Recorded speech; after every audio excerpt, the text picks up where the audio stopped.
आज जो MCQs है, the length of two congruent chords which are both 8 centimeter away from the center of a circle of radius 10 centimeter is 15 centimeter, 12 centimeter, 16 centimeter, 20 centimeter. इस MCQs को समझने के लिए सबसे पहले आपको समझना चाहिए कि व्हाट इज कॉर्ड, कॉर्ड क्या चीज होता है। फिर इसके बाद राइट एंगल ट्रायंगल के बारे में आपको समझना चाहिए कि राइट एंगल ट्रायंगल क्या होता है। तो कॉर्ड किसे कहते हैं? आपको पता है कि ये सर्कल कहलाता है और ये सर्कल का सेंटर होता है और ये इसका रेडियस कहलाता है और फिर अगर दूसरा रेडियस हम ले ले तो फिर ये डायमीटर कहलाता है। ये it is the diameter. Chord क्या है कि ये किसी भी सर्कल के दो पॉइंट्स को टच कर ले लेकिन वो सेंटर से पास नहीं होगा, इट इज कॉल्ड कॉर्ड। अब फॉर एग्जांपल अगर मैं ये सर्कल लूं और इस सर्कल का ये सेंटर है तो इसका कॉर्ड क्या होगा? ये इसका कॉर्ड है, इट इज कॉल्ड कॉर्ड। अब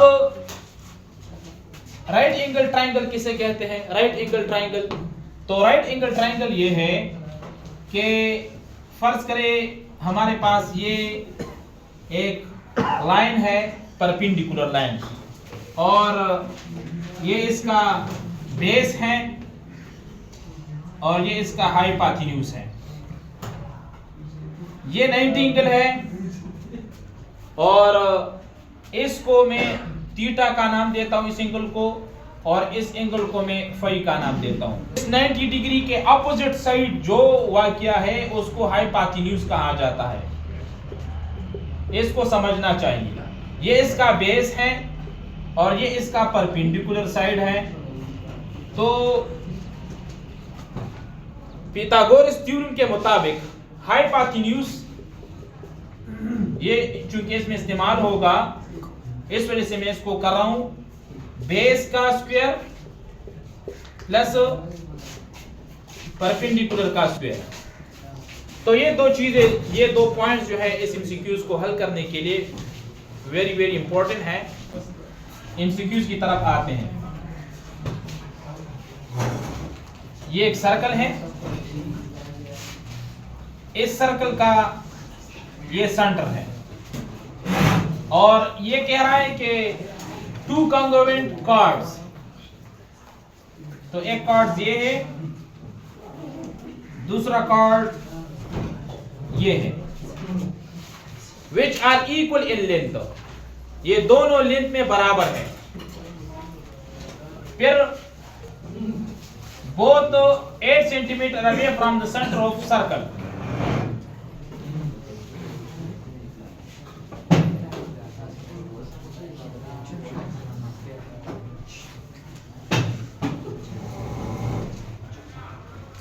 eight centimetre away from the centre of a circle.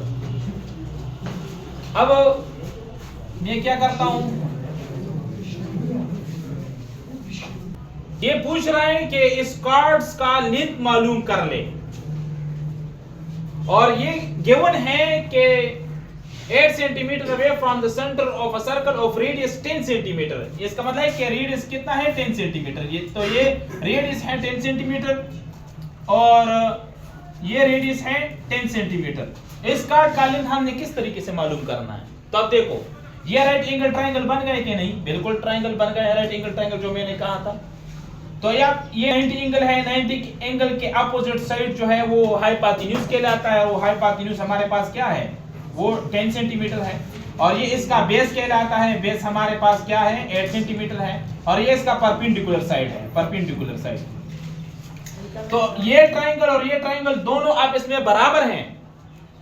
तो अगर हम एक ट्रायंगल को सॉल्व कर ले, इसका परपेंडिकुलर साइड हम मालूम करें, तो दूसरा ट्रायंगल का परपेंडिकुलर साइड भी वही होगा क्योंकि ये दोनों ट्रायंगल आपस में बराबर हैं। तो अब हम क्या करते हैं कि पिथागोरस थ्योरम हम इस्तेमाल करते हैं। पिथागोरस थ्योरम के मुताबिक हाइपोटेन्यूज का square will be equal to base का स्क्वायर प्लस परपेंडिकुलर का स्क्वायर। तो अब देखो यहाँ पे हाइपोटेन्यूज हमारे पास गिवन है वो 10 सेंटीमीटर का स्क्वायर, बेस हमारे पास है 8 सेंटीमीटर का स्क्वायर प्लस ये परपेंडिकुलर का स्क्वायर। तो अब देखो ये क्या है 100 cm square 64 cm square plus perpendicular का स्क्वायर। तो अब ये हम इस यहाँ पे शिफ्ट करते हैं 100 cm square minus 64 cm square is equal to perpendicular का स्क्वायर। तो ये 36 cm square is equal to perpendicular square, 6 cm square is equal to perpendicular square. इसका भी हम स्क्वायर रूट ले सकते हैं, तो इसके साथ कैंसिल होगा, CM is equal to perpendicular. इसका मतलब क्या हुआ, इसका मतलब ये हुआ कि हमारे पास जो परपेंडिकुलर साइड था वो क्या है 6 सेंटीमीटर आ रहा है। तो अगर ये परपेंडिकुलर साइड 6 सेंटीमीटर है और तो इसके बराबर भी यही साइड है तो ये भी 6 सेंटीमीटर होगा।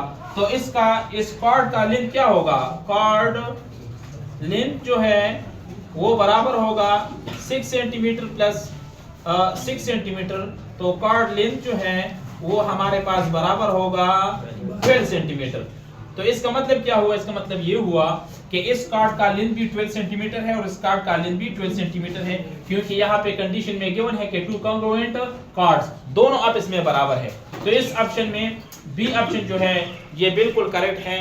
तो इस कार्ड्स का लेंथ हमारे पास क्या होगा 12 सेंटीमीटर।